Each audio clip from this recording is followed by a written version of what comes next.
Suomen myydyimmät albumit, top 5. Arvotaan kumpi aloittaa. Mä jätin tän kyllä valmiiksi tähän syötille. Niin jätit. Nykyään kukaan ei enää albumita osta. Tää tilasto ei ole muuttunut pitkä aikaa. Tällä hetkellä ei niin muodissa oleva Jari Sillanpää löytyy. Onko se Satumaa se albumin nimi? Sitä myytiin joku 260-280 000 kappaletta. Mä en tiedä, meillä on faktantarkistaja, pystyykö kertomaan. Jari Sillanpää löytyy sieltä 1 ja kokonaismyynti oli 272 942 kappaletta. Sanokaa mua siltsutietäjäksi. Mä tiesin melkein tarkalleen paljon se on myynyt. Mä muistan, että se oli ihan pirun myyty albumi. Siis Eppu Normaali. Mä en muista mikä. Onko se saanko mä sanoa levyn nimi? Repullinen hittejä, mutta riittääkö? On se siis. Riittääkö? On se. Ja riittää varmaan helposti. Mikä listasia? Siellä 250 000. Ai niinkin kova. Mä en ois kyllä Repullinen. Kyllä mä sanoisin, että Pikku G räjähdys vaan. Ei! Ei oo. Milloin Hard Rock Hallelujah veti Euroviisuissa? Ihan mä esitän tämmöisen kysymyksen. Onko se 2007? 2007. Kreikassahan se voitti. Niin. Ja oliko se vielä CD:n kulta-aikaa? Silloin jo imettiin netistä. Niin kuin Jari Sillanpääkin nykyään netistä vaan. Tai sanon Lordin Hard Rock Hallelujah. Ei löydy listalta.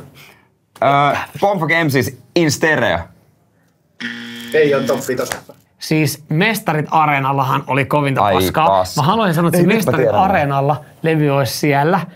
Mä en tiedä, myykö se niin paljon, vai oliko se vaan se keikka, se juttu.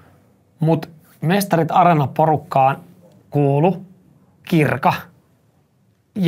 Mut onko se tehnyt musiikkia levyn silloin? Kyllähän se oli paljon Maijanenkin, mut... Se ei varmaan käyttänyt momentumia. Mä sanon Kirka.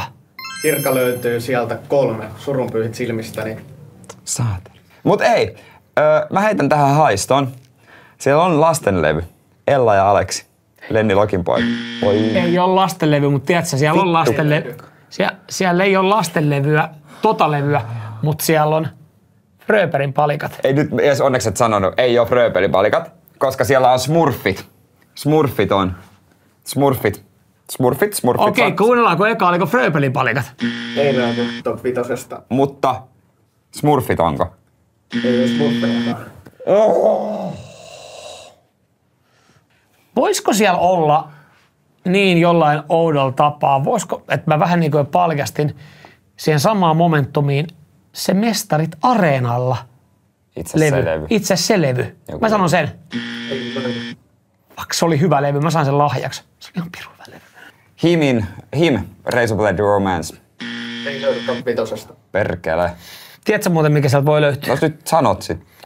Mä veikkaan, että nämä loput, itse asiassa mä en paljastakaan, mutta sieltä löytyy kokoelmalevy, myös mukana ollut, ykkösenä Jari Sillanpää, Vain elämää.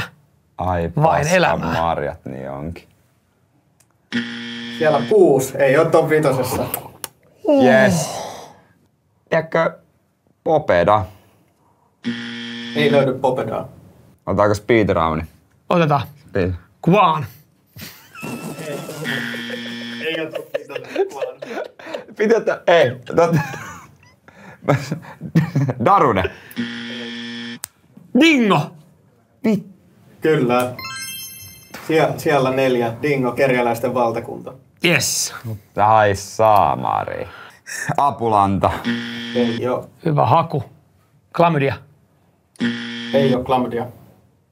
Olisiko siellä joku nainenkin vihdoin? Arja Koriseva. Ei oo. Mut siellä on Virve Rosti. Ei oo. Ei oo Virve Rosti. Sanoit Virve Rosti. Mä sanon Arja Havakka Linnut-albumilla. Ei oo. Paula Koivuniemi. Ei löydy. Jenni Vartiainen Seili. Ei löydy Jenni Vartiaista. Onko se nais- vai miesartisti vai joku bändi? Niin me hoitaa yhtä. Miesartisti. Miesartisti. Pave Maijanen. Ei oo. Levi and the Leavings. Ei oo. Vihje. Saako vinkki? Nimikirjaimet on J.H. Joel Hallikainen. Onko muuten kertonut, mä oon ollut Joel Hallikaisen uimaltaan Oliko se suimassa? Joel? Se oli Joel Hallikainen. Ai. Mä oon ollut Joel Hallikaisen uimaltaan suimassa.